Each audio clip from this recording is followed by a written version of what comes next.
오늘 우리에게 주신 하나님의 말씀은 시편 131편 1절에서 3절에 이르는 말씀입니다. 구약 900페이지 부근에 있습니다.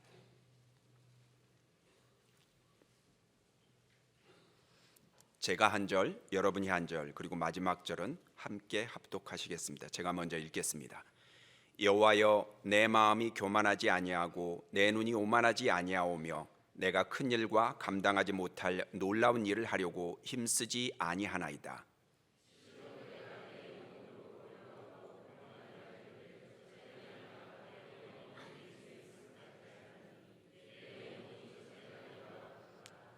같이 읽으시겠습니다.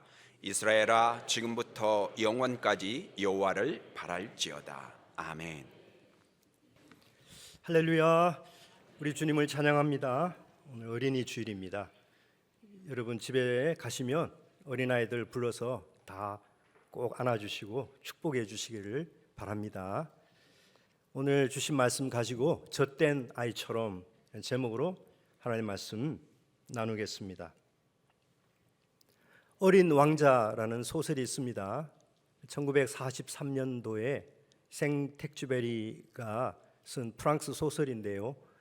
이 소설의 내용은 이렇습니다. 주인공이 비행기 조종사인데 비행기 고장으로 이제 사막에 불시착합니다.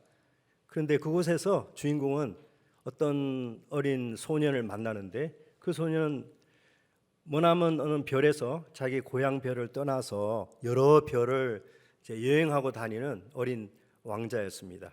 그런 어린 왕자와 만나서 나누는 대화와 여러 가지 에피소드를 기록한 소설인데요.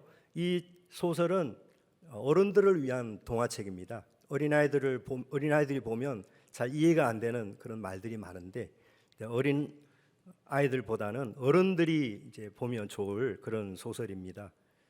이 소설책에는 참 유명한 명언들이 많이 있는데요. 중요한 것은 보이지 않는 거야, 이런 말도 있고, 모든 어른은 한때 어린이였지 그러나 그것을 기억하는 어른은 아무도 없어, 그런 명언도 있습니다. 어릴 때 다 순수한 동심을 가지고 이제 있었지만은 한때 가졌던 그 순수한 동심을 다 잃어버리고 고뇌와 상처와 아픔과 그런 고독의 문제와 씨름하는 어른의 그런 모습들을 이제 돌아보게 하는 그런 교훈적인 의미도 있습니다. 어느 날 사람들이 예수님께 만져주시기를 바라보고 자신의 어린아이들을 데리고 옵니다. 그 어린아이들 향해서 화를 내는 제자들을 향해서 오히려 예수님께서 그 제자들을 꾸짖으시고 그 제자들에게 화를 내시면서 예수님께서 이와 같이 말씀하십니다. 어린아이들이 내게 오는 것을 금하지 말고 용납하라고 말씀하십니다. 하나님 나라는 이런 자의 것이라 라고 말씀하시면서 예수님이 제자들에게 명확하게 말씀하시기를 내가 진실로 진실로 너에게 말한다. 누구든지 하나님의 나라를 어린아이처럼 받들지 아니하면 결단코 그곳에 들어가지 못하리라. 이런 말씀을 주셨습니다. 하나님의 나라를 어린아이처럼 받들지 아니하면 하나님 나라에 들어가지 못한다. 그러면 하나님의 나라를 어린아이처럼 받든다는 것이 어떤 의미일까요? 중국에는 소황제라는 말이 있습니다. 소황제. 한 자녀 정책을 오랫동안 유지한 중국이 이제 한 자녀밖에 낳지 못하고 하니까 그 어린아이를 이제 키울 때 황제처럼 이렇게 극진하게 떠받들면서 양육한다는 것입니다. 그래서 소황제라는 말이 있었습니다. 그래서 지하철이나 이렇게 대중 그 시설에 보면 어린아이들이 막 이제 뛰어다니면서 주변 사람들에게 민폐를 끼치는데도 내버려 두는 것을 어린아이를 존중해 여기는 것처럼 생각하는 분들이 간혹 있습니다. 그러나 그것은 아닙니다. 하나님의 나라를 어린아이처럼 받들라고 하셨지 어린아이를 하나님 나라 받들듯이 하나님 나라처럼 받들라고 그렇게 말씀하신 것이 아니거든요. 성경은 분명히 말씀합니다. 잠언 22장 6절 말씀 보시면 마땅히 행할 길을 아이에게 가르치라. 그리하면 늙어도 그것을 떠나지 아니하리라 말씀하셨습니다. 잠언 22장 15절에도 말씀합니다. 아이에게는 미련한 것이 얽혀 있으나 징계하는 채찍이 이를 멀리 쫓아내느니라 했습니다. 어린아이들을 그냥 주변에게 피해를 주는데도 내버려 두는 것, 그게 성경적인 사랑이 아닙니다. 아이들에게 분명한 예의 범절을 가르쳐야 되고 질서를 지키는 법 가르쳐야 되고 또 어른들 존중하는 법 가르치는 것, 그것이 사랑입니다. 때로는 눈물 나도록 꾸짖는 것도 사랑입니다. 내버려 두는 것, 그것은 사랑이 아닙니다.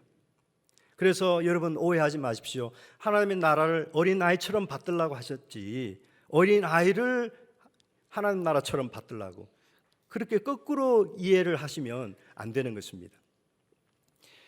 여기 어린아이가 있는데요, 마태복음 18장 19장, 누가복음 18장, 그리고 마가복음 10장 13절 이하에도 동일한 말씀이 나옵니다.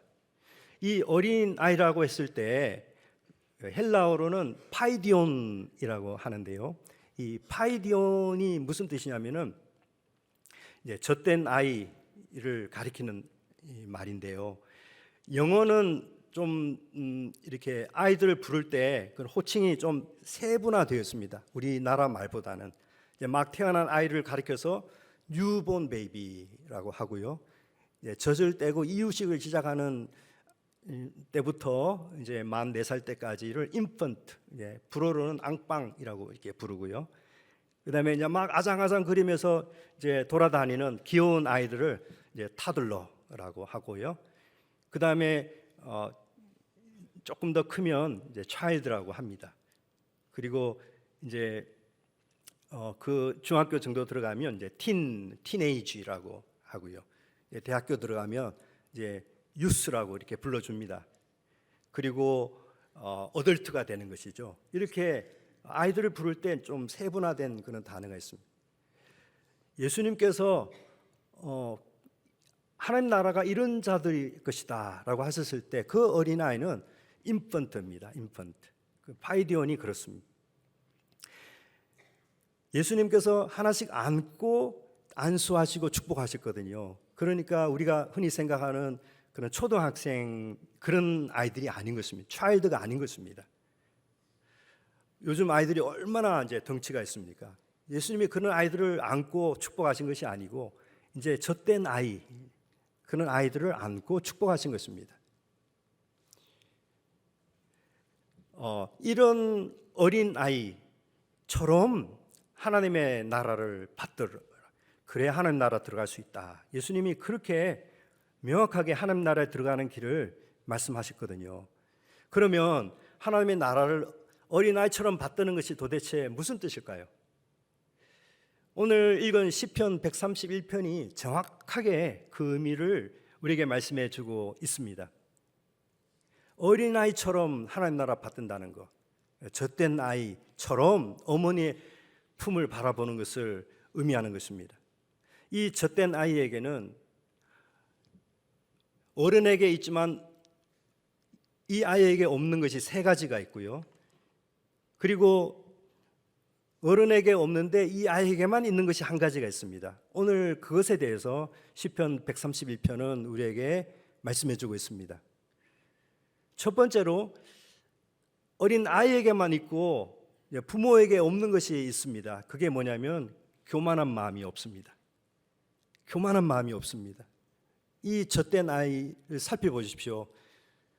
교만한 마음을 찾아볼 수가 없습니다. 교만한 마음이 무엇입니까?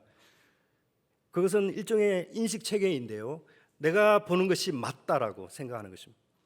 그리고 내가 생각하는 것이 옳다라고 이제 믿는 것이 일종의 하나님처럼 생각하고 하나님처럼 판단하고 하나님처럼 말하는 것입니다. 이것이 교만입니다. 하나님은 이 교만을 싫어하십니다. 교만한 자는 하나님 나라에 들어가지 못합니다. 이 교만의 죄를 내려놓아야 되는 것입니다. 교만을 버려야 되는 것입니다. 하나님은 겸손한 자에게 은혜를 주십니다. 그리고 교만한 자를 대적하십니다. 날마다 하루를 지내고 잠들기 전에 우리 마음을 돌아보면서 오늘 내 마음이 교만하지 아니했는지, 교만하게 말을 한 적은 없는지 우리 자신을 그렇게 돌아보면서 하루하루를 살아야 되는 것입니다. 두 번째로 어린아이에게 없는 것, 그것이 뭐냐면은 오늘 1절 보시면 내 눈이 오만하지 아니하며 그랬습니다. 그것은 욕심을 의미하는 것입니다. 눈이 높다, 욕심을 눈이 높다라고 말하지 않습니까? 욕심의 문제입니다. 이 욕심이 잉태한 즉 죄를 낳고 죄가 장성한 즉 사망을 낳느니라, 성경이 말씀하고 있습니다. 욕심이 뿌리가 되어가지고 그것이 죄를 낳는다는 것입니다.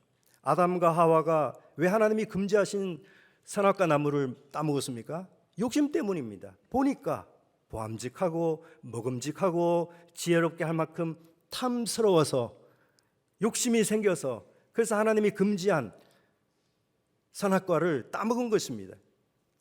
욕심이 죄를 만드는 원천인 것입니다.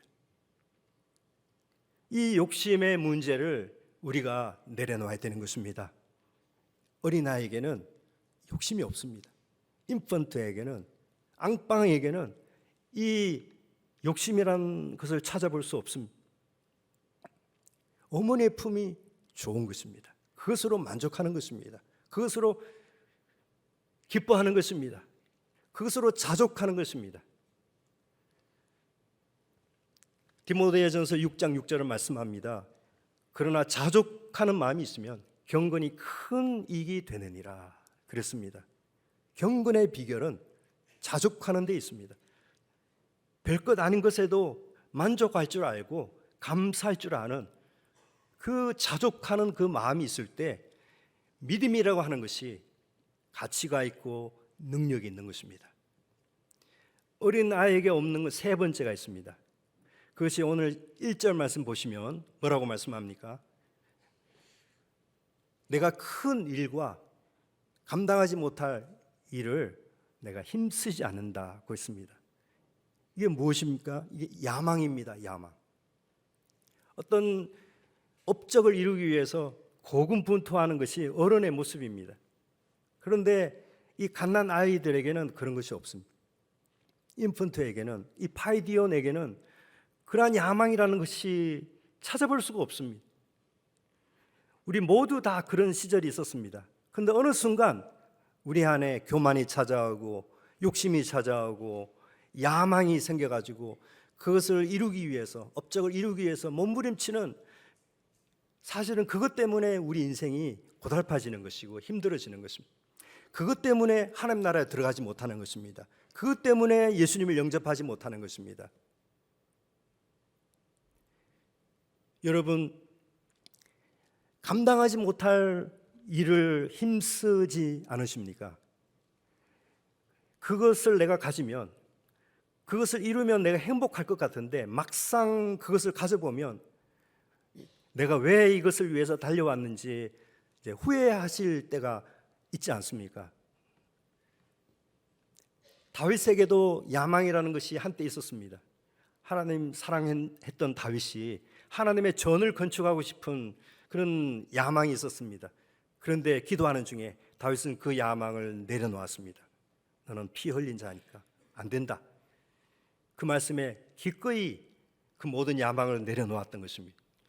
그 다윗이 오늘 시편을 기록하고 있는 것입니다. 저에게 어릴 때 믿음을 가르쳐 주셨던 외할머님이 계셨습니다. 외할머님은 정말 하나님을 누구보다 사랑하는 분이셨는데 초등학교 시절입니다.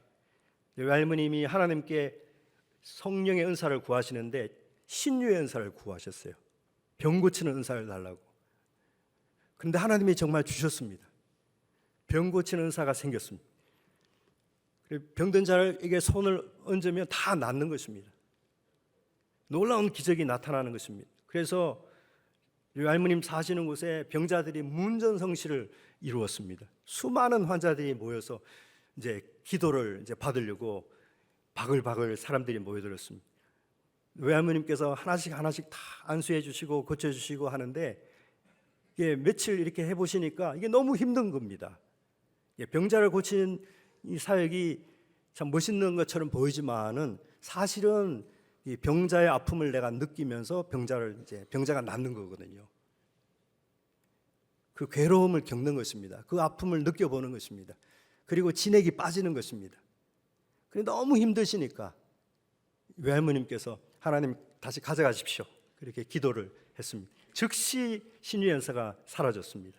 그리고 그때부터 천식에 사로잡혀 가지고 돌아가시는 날까지 천식 때문에 얼마나 고생하셨는지 모릅니다. 여러분, 감당하지 못할 일을 힘쓰는 것 때문에, 우리가 애쓰고 하는 것 때문에 진짜 하나님이 주시는 그 귀한 우리가 축복, 평강 우리가 누리지 못하고 살아갈 수가 있는 것입니다. 이러한 것들이 하나님 나라에 들어가지 못하도록 우리의 발목을 잡는 것들인 것입니다. 이런 것들을 내려놓아야 되는 것입니다. 어린아이의 심령을 회복해야 되는 것입니다. 그러면 어린아이에게 있고 젖된 아이에게만 있고 어른에게 없는 것이 무엇이겠습니까? 그것이 오늘 2절 말씀에 이렇게 말씀합니다. 내가 내 영혼을 고요하고 평온하게 하기를 마치 젖된 아이가 어머니의 품에 있게 한 것과 같이 했다. 어머니의 품에, 그 어머니의 품에 안겼을 때 진짜 고요하고 평온해진다는 것을 이게 맛보는 것입니다. 어머니의 젖을 먹어서 배불러서 행복한 것이 아닙니다. 어머니의 품에 안겨서 행복한 것입니다. 젖을 떼지 못한 아이는 배고프면 웁니다. 새벽에도 배고프면 막 웁니다. 그리고 젖을 먹어서 배부르면 잡니다. 젖 떼지 못한 아이는 다 그렇습니다. 배고프면 울고 배부르면 잡니다. 그런데 젖된 아이는 이유식을 시작하지 않습니까? 이 젖대면서부터는 이제 또 다른 평안함이 있다는 것을 이 젖된 아이가 알기 시작하는데, 그것은 어머니의 품이 참 좋다. 어머니의 품에 안겼을 때 행복하다. 그 감정을 이제 느끼기 시작하는 것이죠. 젖된 아이에게만 있는 것이 그것입니다. 어머니의 품이 주는 그 평안함, 이게 진짜 귀하구나, 이게 좋구나, 이걸 아는 것입니다. 영적으로 말하면 젖된 아이는 무엇입니까? 이제 이유식을 이제 시작하는 것입니다. 그래서 스스로 단단한 음식을 이제 씹으면서 이제 소화시키는 법을 훈련하는 것입니다. 음식을 먹는 훈련을 하는 시기가 젖을 뗀 시기부터 하는 것입니다. 처음에 신앙생활 할 때는 다 축복해주고 기도해주고 하나님이 막 부어주시는 그 은혜로 신앙생활을 시작합니다. 그런데 젖을 떼야 되는 것입니다. 어느 순간부터는 하나님의 말씀을 내가 스스로 읽고 묵상하고 그 속에서 하나님의 마음을 발견하는 훈련을 해야 되는 것입니다. 그때부터 우리는 하나님의 품이 얼마나 좋은지를 알게 되는 것입니다. 그렇게 신앙이 한 단계 우리가 성장하고 도약하는 것인데요. 그런데 신앙생활 하다가 보면 또다시 내 안에 교만이 생기고 욕심이 생기고 또 야망이 생겨가지고 내 안에 평강이 사라지고 이제 하나님 앞에 나갈 때 또 막 때를 쓰는 것입니다. 여러분, 다윗이 기록한 이 시편의 그 소제목을 보십시오. 성전에 올라가는 시라고 했습니다. 이게 무슨 뜻일까요? 성전에 올라간다. 모든 유대인 남자는 1년에 3번씩 성전에 올라가야 했습니다. 유월절, 오순절, 그리고 초막절, 이 3대 절기가 되면 모든 유대인 남자는 성전에 올라가서 하나님을 배워야 했습니다. 어디에 있든지 어떻게 하며 살아가든지 이 절기가 되면 성전에 올라가야 했습니다. 그래서 성전에 올라가는 그 길에서 부르는 노래가 이 성전에 올라가는 노래인 것입니다. 그러니까 이것은 오늘날 많은 그리스도인들이 하나님의 나라를 향해서 하나님이 계신, 하나님의 보좌가 계신 그곳을 향해서 살아가는 모든 순례자들의 노래인 것입니다. 이렇게 세상을 순례자로서 살아가는 그리스도인들이 날마다 자기의 마음을 점검하는 그 내용이 오늘 시편 131편인 것입니다. 오늘 하루를 살면서 내 안에 혹시 교만이 들어오지 않았나? 내가 혹시 교만한 말로 함부로 말한 것이 없는가? 내 안에 헛된 욕심이 나를 지금 지배하고 있지는 않은가? 내가 감당하지 못할 어떤 업적을 이루기 위해서 내가 애쓰는 그 헛된 그 노력들이 내 속에 혹시 있지 않은가? 날마다 우리 심령을 점검해 보아야 하는 말씀인 것입니다. 그리고 중요한 것, 나는 정말 하나님의 품을 바라보고 그 품에서 참된 고요함과 평안함을 누릴 자신이 있는가? 나 하나님의 품을 바라보고 살아가는가? 그것입니다. 많은 사람들이 예수 믿고 복 받으세요 말합니다. 그러나 우리는 복 받기 위해서 예수님 믿는 것이 아닌 것입니다. 예수님이 복이기 때문에, 예수님 외에는 다른 복이 없다는 것을 알기 때문에 예수님 믿는 것입니다. 예수 믿고 천국 가세요 그럽니다. 천국 가기 위해서 예수님 믿는 것이 아닙니다. 예수님이 천국이기 때문에 예수님 믿는 것입니다. 예수님 안에 거하는 것이 천국이기 때문에 예수님 믿는 것이지, 천국 들어가기 위한 수단으로서 우리가 예수님 믿는 것이 아닌 것입니다. 우리가 어떤 목적과 야망을, 목표를 이루기 위해서 예수님의 이름으로 기도하는 것이 아닌 것입니다.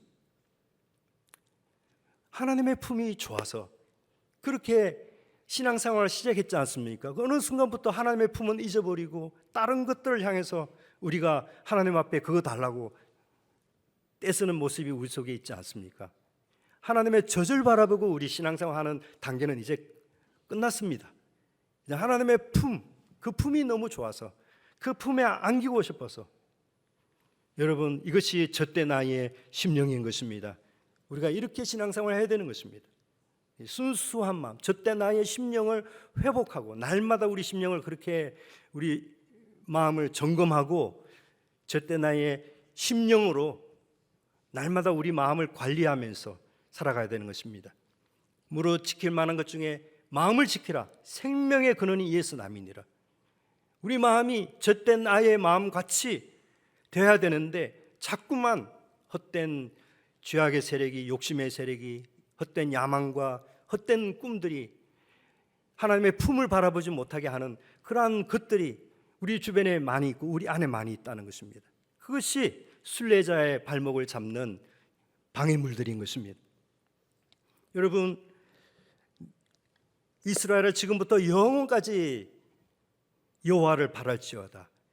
젖된 나의 심령을 회복하고 하나님을 바라보는 것, 그냥 하나님 좋아서 신앙생활하는 것입니다. 다른 어떤 것 때문에, 어떤 것을 받기 위해서, 젖을 먹기 위해서, 내가 성공하기 위해서, 혹은 천국 가기 위해서 그런 것이 아닌 것입니다. 예수님이 좋으니까, 하나님이 좋으니까, 그 품이 너무 좋으니까, 그 품에 안기는 것이 고요함이고 평안함이고 행복이니까, 그렇게 하나님을 바라보는 자에게 하나님은 당신의 나라를 기쁨으로 주시는 것입니다. 사랑하는 우리 교회 여러분, 어린이 주일 맞이했습니다. 하나님께서 왜 우리에게 어린 생명을 선물로 주셨을까요? 왜 주변에 어린아이들이 뛰노는 것을 보게 하셨을까요? 나에게 천하보다 귀한 생명을 나에게 맡겨주신 이유가 뭘까요? 그들을 보면서 젖된 아이의 심령이 어떤 것인지 보고 관찰하고 배우라는 것입니다. 다 육신은 이제 노쇠질지라도 우리의 심령은 항상 젖된 아이의 심령과 같아야 될 줄 믿습니다. 그렇게 날마다 우리 마음을 점검하면서 순례자의 노래를 부르며 주님 앞에 들어갈 때 어린아이처럼, 젖된 아이처럼 그렇게 아빠 하나님 제가 왔어요 이렇게 노래 부르면서 이 순례의 길을 당당하게 걸어가는 저와 여러분 되기를 주의 이름으로 축원합니다.